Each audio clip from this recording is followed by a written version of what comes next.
इस चैप्टर से हर साल कम से कम 3 MCQs आते हैं।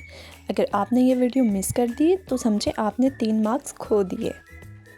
90% स्टूडेंट्स जो हैं वो रॉन्ग ऑप्शन चूज़ करते हैं MCQs में और बोर्ड हर साल सेम ट्रिप यूज़ करता है। क्या आप 10 MCQs को 2 मिनट में सॉल्व कर सकते हैं? अगर आपके 8 आउट ऑफ 10 भी आ गए MCQs में तो आप क्लास टॉपर हैं।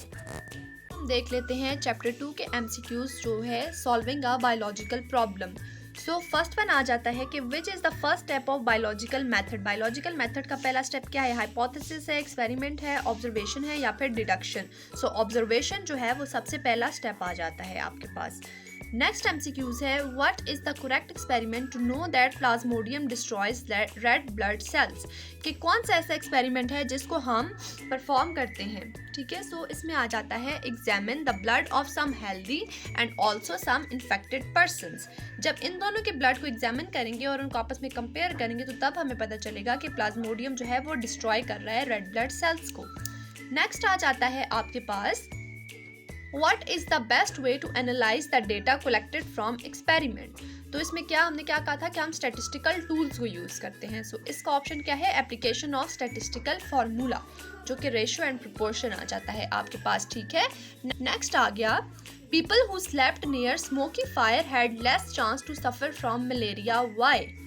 तो इसका क्या रीज़न हो सकता है कि जो स्मोक होता है वो मॉस्किटोस उसको बेयर नहीं कर सकते, उसको बर्दाश्त नहीं कर सकते। ठीक है, सो ऑप्शन सी आ गया आपके पास, mosquitoes can not tolerate smoke and are repelled. Fifth one आ जाता है आपके पास which of the following is not a characteristics of a hypothesis. Hypothesis का कैरेक्टर कौन सा नहीं है? It must be consistent with all the available data, it must be testable, it must be correct, must make deductions. तो ये C आ जाता है आपके पास, it must be correct. Next हम देख लेते हैं कि deductions are made from observations, hypothesis, experimental results या सॉल्यूशन ऑफ बायोलॉजिकल प्रॉब्लम।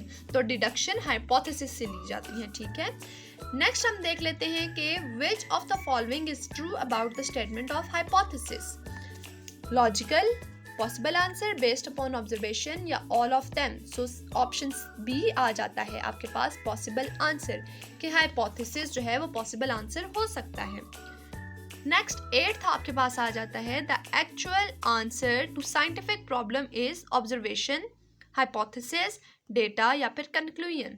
सो जो ऑप्शन डी आ जाता है आपके पास वो आ जाती है कंक्लूजन। ठीक है, जितना भी ऑब्जर्वेशन होती है, फिर हाइपोथेसिस होती है, फिर हाइपोथेसिस पे डिडक्शन होती है, फिर उसके बाद डेटा वगैरह और एक्सपेरिमेंट्स, और फिर उसके बाद कंक्लूजन निकाली जाती है। सो कंक्लूजन जो है वो एक्चुअल आंसर होता है। नेक्स्ट आ गया आपके पास which mosquito transmit Plasmodium in human being. Plasmodium कौन ट्रांसमिट करता है? Anopheles mosquito. ठीक है, for the first time who found Plasmodium in the blood of malarial patient. So सबसे पहला एक्सपेरिमेंट लेवरॉन ने किया था, उसके बाद रोनाल्ड रोज ने, उसके बाद AFA किंग ने किया था। और मेंडल तो इस कैटेगरी में आते नहीं है क्योंकि मेंडल ने लॉज ऑफ इनहेरिटेंस दिए थे। ये आ गए आपके पास चैप्टर नंबर 2 के MCQs।